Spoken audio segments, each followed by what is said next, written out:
बनाए रखिएगा, आगे आपसे अपडेट्स लेते रहेंगे। वहीं अपने दर्शकों को बता दें कि राष्ट्रपति के प्रदेश दौरे पर अपडेट सामने आया है। फरवरी के दूसरे हफ्ते में राजस्थान आएंगी राष्ट्रपति मुर्मू। फरवरी के दूसरे हफ्ते में प्रदेश दौरा का कार्यक्रम उनका बन रहा है। 12 से लेकर 14 फरवरी के बीच राष्ट्रपति मुर्मू आ सकती हैं। दरअसल मेहंदीपुर बालाजी के दर्शन करेंगी राष्ट्रपति मुर्मू। 12 से 14 फरवरी का प्रस्तावित है कार्यक्रम।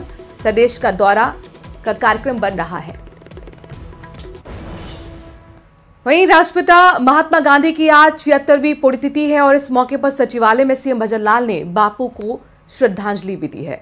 तस्वीरें आपको हम दिखा रहे हैं। जब सुबह सचिवालय पहुंचे मुख्यमंत्री भजनलाल, और चूंकि आज 76वीं पुण्यतिथि महात्मा गांधी की और इस मौके पर देश उन्हें नमन कर रहा है, देश उन्हें याद कर रहा है, उनके सिखाए मार्ग पर चलने का संकल्प ले रहा है। और इस मौके पर सचिवालय में मुख्यमंत्री भजनलाल शर्मा पहुंचे, आप तस्वीरों में देख सकते हैं, और बापू को उन्होंने नमन किया, श्रद्धांजलि दी।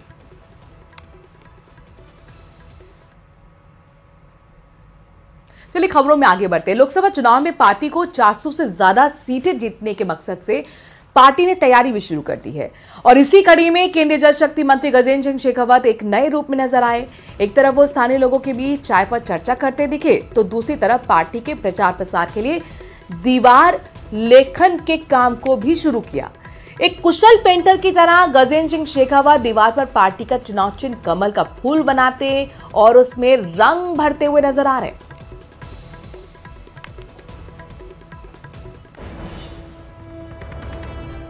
कोटा से अगली खबर है, जहां पर कोटा एसीबी की बड़ी कार्रवाई देखने को मिली है। एमबीएस हॉस्पिटल में घूस लेते हुए सीनियर नर्सिंग ऑफिसर को गिरफ्तार किया गया है। 10,000 की रिश्वत लेते हुए रंगे हाथों ट्रैप किया गया। एसीबी कोटा सिटी टीम ने यह कार्रवाई की है और देखिए 10,000 की रिश्वत लेते हुए इस ऑफिसर को गिरफ्तार किया गया है। सीनियर नर्सिंग ऑफिसर बताया जा रहा है जिसे घूस लेते हुए गिरफ्तार किया गया। 10,000 की रिश्वत लेते हुए उसे रंगे हाथों ट्रैप किया गया। एमबीएस हॉस्पिटल की तस्वीरें एक्सक्लूसिवली न्यूज 18 राजस्थान आपको दिखा रहा है। ये देखिए एसीबी की टीम पहुंची हुई है और किस तरीके से घूस लेते हुए सीनियर नर्सिंग ऑफिसर को ट्रैप किया गया। अब उसे गिरफ्तार किया गया है। 10,000 की रिश्वत उसके पास से मिली है। ओम प्रकाश हमारे संवाददाता इस खबर पर ज्यादा जानकारी के साथ जुड़ गए। ओम प्रकाश, बड़ा एक्शन एसीबी का कहा जा सकता है और ये मैसेज भी तमाम घूसखोरों के लिए कि अगर आप रंगदारी करेंगे, घूसखोरी करेंगे तो आपका भी यह अंजाम होगा। किस एवज में ये रिश्वत मांगी गई थी? देखिए एमबीएस अस्पताल में जो संभाग का सबसे बड़ा एमबीएस अस्पताल है, वहाँ मशीनों का मेंटेनेंस का कार्य जो किया जाना था, ठेकेदार का जो बिल बकाया था, उनको भुगतान करने की एवज में जो है ये जो पैसा मांगा जा रहा था। और लाइव तस्वीरें हम आपको दिखाना चाहते हैं एसीबी के कार्यालय की। ये तस्वीरें हैं जहां आप देख सकते हैं ये वही आरोपी है जो आपको काला कोट में नजर आ रहा है। ये एसीबी की टीम ने कार्रवाई करते हुए इस आरोपी को गिरफ्तार किया है। हालांकि 15,000 रुपए की डिमांड की थी, 5,000 रुपए पहले ले लिए गए थे, उसके बाद में 10,000 रुपए की रिश्वत लेते रंगे हाथों इसको गिरफ्तार किया है। एडिशनल एसपी विजय श्रवणकार के नेतृत्व में टीम ने संभाग के सबसे बड़े एमबीएस अस्पताल में कार्रवाई को अंजाम दिया और 10,000 रुपए की रिश्वत लेते रंगे हाथों गिरफ्तार किया। और अब इस मामले में और चौंकाने वाले खुलासे हो सकते हैं, कुछ और लोगों की, कुछ और आरोपियों की गिरफ्तारी हो सकती है। हालांकि इस मामले में फिलहाल जो है बड़े अधिकारी ज्यादा कुछ कहने से बच रहे हैं, लेकिन यह कहा जा सकता है कि ये पैसा कहां जा रहा था, किसको दिया जा रहा था, इस मामले को लेकर एसीबी की टीम पूरे मामले की जांच कर रहे हैं। एडिशनल एसपी विजय श्रवणकार से बातचीत करते और जानते सर किस तरह की ये कार्रवाई थी, क्या सूचना मिली थी आपको?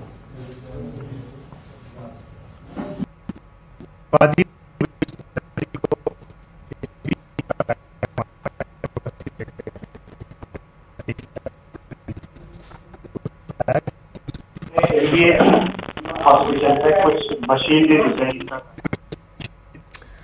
ओम प्रकाश, नेटवर्क का इश्यू है, आपके पास वापस आएंगे, लेकिन आप देखिए नर्सिंग ऑफिसर गिरफ्तार हुए हैं और नीली जैकेट में जो है वो नर्सिंग ऑफिसर है। 10,000 की रिश्वत उनके पास से मिली है। आखिरकार ये पूरा मामला क्या था, किस एवज में रिश्वत मांगी गई और कैसे एसीबी यहां तक पहुंची है, ये डिटेल लगातार हम जानने की कोशिश कर रहे हैं। ओम प्रकाश हमारे साथ वही मौजूद हैं एमबीएस हॉस्पिटल में, और मेंटेनेंस का दरअसल काम यहां पर देखा जा रहा था इस नर्सिंग ऑफिसर की तरफ से, और हो सकता है कि उसी एवज में रिश्वत मांगी हो। लेकिन ओम प्रकाश लगातार हमें अपडेट देते रहेंगे, आगे अपने दर्शकों तक ओम प्रकाश के जरिए हम जानकारी पहुंचाते रहेंगे। ओम प्रकाश हमारे साथ जुड़ गए। ओम प्रकाश, बात कीजिए, वहां पर जो ऑफिसर पहुंचे हैं एसीबी के, किस तरीके से उन्होंने वहां पर रेड मारी और किस तरह से गिरफ्तारी हुई? देखिए, क्योंकि अंदर नेटवर्क की प्रॉब्लम आ रही है, लेकिन ये कहा जा सकता है कि एसीबी की टीम की ये एक बड़ी कार्रवाई, क्योंकि एसीबी की जो कार्यालय है उसके पास ही संभाग का सबसे बड़ा एमबीएस अस्पताल है और वहां खुलेआम रिश्वत की जो है डिमांड की जा रही थी। लंबे समय से उस ठेकेदार को जो है रिश्वत को लेकर परेशान किया जा रहा है, क्योंकि मरीजों और उनके परिजनों को खासी परेशानियों का सामना करना पड़ता है जब मशीन खराब होती है और मशीन का मेंटेनेंस नहीं हो पाता है, और इसी को लेकर वो शुरू करवाने को लेकर कई बार लोग सड़कों पर उतरते हैं। उसी मशीन का मेंटेनेंस का जब बकाया बिल होता है तो ठेकेदार से जो कर्मचारी होते हैं अस्पताल के, वो खुलेआम बेवकूफ होकर रिश्वत की डिमांड करते हैं। 15,000 रुपए की रिश्वत की डिमांड करने के बाद 5,000 रुपए की रिश्वत पहले ले ली थी। अब चौंकाने वाले खुलासे तब हो सकते हैं जब इस आरोपी ने कहा कि यह पैसा कुछ और लोगों को भी देना होता है। तो एसीबी की टीम परत दर परत जब कुछ और लोगों से, कुछ और कार्मिकों और कर्मचारियों से, हो सकता है किसी सीनियर डॉक्टर या किसी जो है प्रशासनिक अधिकारी से इस मामले में जब पूछताछ करेंगे तो चौंकाने वाले खुलासे हो सकते हैं और माना जा सकता है कुछ और लोगों की गिरफ्तारी हो सकती है, क्योंकि एक सीनियर नर्सिंग ऑफिसर ही इस मामले में रिश्वत लेने के बाद स्वयं के पास ही रख रहा था या किसी और लोगों को भी दे रहा था। इसमें कौन कौन और शामिल हो सकते हैं, ये एक बड़ी बात इसमें कही जा सकती है। एसीबी की टीम जो एडिशनल एसपी के नेतृत्व में जो जांच कर रही है, कुछ और लोगों से जल्द ही पूछताछ कर सकती है। फिलहाल इसको जो आरोपी सीनियर नर्सिंग ऑफिसर उसको 10,000 रुपए बहुत अहम है, पूछताछ बहुत अहम है, और नर्सिंग ऑफिसर की पूछताछ के बाद आखिरकार कौन कौन से वो नाम सामने आएंगे, अलग अलग डिपार्टमेंट से क्या जुड़ा हुआ नेटवर्क है, ये तमाम सवाल जिसका जवाब सामने आएगा। शुक्रिया ओम प्रकाश, तमाम जानकारी हम तक पहुंचाने के लिए।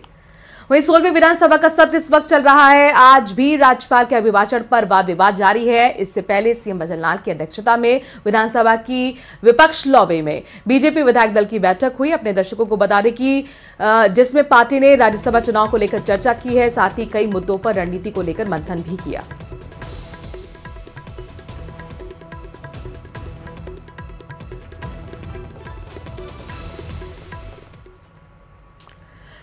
केंद्रीय रेल राज्य और टेक्सटाइल मंत्री दर्शना जरदोश के दौरे पर पहुंची हैं, नाथद्वारा के दौरे पर दरअसल पहुंची हैं। इस दौरान मंत्री ने प्रभु श्रीनाथ जी के दर्शन किए हैं। दौरे पर दर्शन के साथ उन्होंने कहा कि हम आने वाले दिनों में लोकसभा अध्यक्ष ओम बिरला के क्षेत्र में यानी कोटा में महिलाओं को आगे बढ़ाने के लिए टेक्सटाइल हैंडलूम की एक प्रदर्शनी का आयोजन करने जा रहे हैं, जिसमें महिलाओं की तरफ से निर्मित उत्पादों का प्रदर्शन होगा। साथ ही रेलवे को लेकर मंत्री ने कई योजनाओं के बारे में जानकारी भी दी। राजस्थान में सरकार बनने के बाद में ये डबल इंजन की सरकार में हम लोग और गति करेंगे।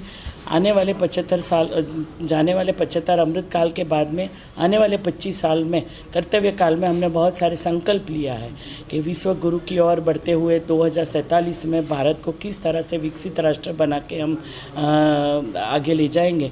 तो उसी संकल्प को और उसी को बल देने के लिए श्रीनाथ जी बाबा को प्रार्थना भी की।